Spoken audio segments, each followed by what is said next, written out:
శ్రీమాత్రే నమః. అనగనగనగా ఒక శిష్యుడు గురువుగారి దగ్గర 12 సంవత్సరాలు వేదాలు శాస్త్రాలు అభ్యసించాడు. విద్య పూర్తయ్యాక గురువుగారికి ప్రణామం చేసి బయలుదేరడానికి సిద్ధమయ్యాడు.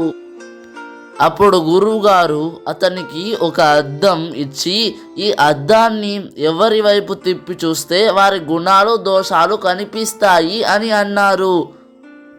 శిష్యుడు ఆశ్చర్యంతో అద్దాన్ని తీసుకున్నాడు.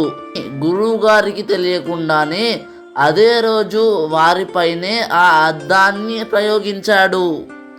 ఆ అద్దంలో గురువుగారిలో అనేక దోషాలు కనిపించాయి. గురువుగారిలో కూడా ఇన్ని లోపాలా అని శిష్యుడు కలవరపడ్డాడు.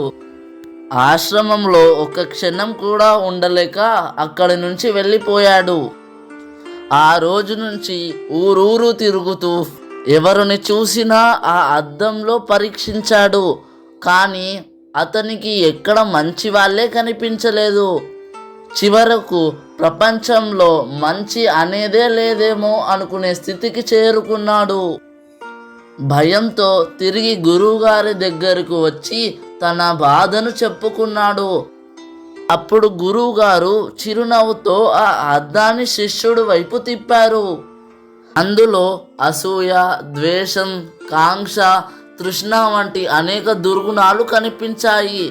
అవి తనలోనే ఎక్కువగా ఉన్నాయని గ్రహించిన శిష్యుడు సిగ్గుతో తలదించుకున్నాడు. అప్పుడు గురువుగారు, నువ్వు ఇక్కడ 12 సంవత్సరాలు చదువుకున్నావు, కానీ చదువు వేరు, సంస్కారం వేరు. పుస్తకాల జ్ఞానం నీ బుర్రలోకి ఎక్కింది, గుండెల్లోకి చేరలేదు. నేను ఇచ్చిన ఈ అద్దం ఇతరుల్ని తీర్పు చేయడానికి కాదు, నిన్ను నువ్వు తెలుసుకోవడానికి. లోపాలు లేని మనిషి ఈ సృష్టిలోనే ఉండడు. ప్రతి మనిషిలోనూ గుణాలు దోషాలు రెండూ ఉంటాయి. మన మనసులో నెగిటివిటీ ఉంటే ప్రపంచమంతా అలాగే కనిపిస్తుంది. ఎదుటి వారిలో తప్పులు వెతికే వ్యక్తికి ప్రశాంతత ఎప్పటికీ దొరకదు. కెమెరాను ఇతరుల వైపు తిప్పి ఫోటోలు తీయడం చాలా సులువుగా ఉంటుంది. కానీ అదే కెమెరాను మన వైపు తిప్పుకొని సెల్ఫీ తీసుకోవడం అంటే ఆత్మ పరిశీలన చేయడం చాలా కష్టం. మనుషులను వారి లోపాలతో సహా అంగీకరించడం అదే నిజమైన జ్ఞానం అని అన్నారు గురువుగారు. గురువుగారి మాటలు వినగానే అతనిలోని అహంకారం ఒక్కసారిగా కరిగిపోయింది. స్వామి, ఇప్పటి వరకు నేను ప్రపంచాన్ని మాత్రమే చూశాను, కానీ ఈరోజు నా అంతరంగాన్ని చూశాను. ఇప్పుడు నాకు అసలైన జ్ఞానోదయం అయ్యింది అని అన్నాడు శిష్యుడు.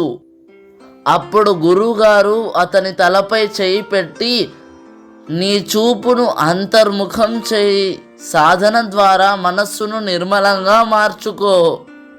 మనస్సు పవిత్రం అయినప్పుడు ఎదుటి వారిలో భగవతత్వమే కనిపిస్తుంది అని అన్నారు గురువుగారు.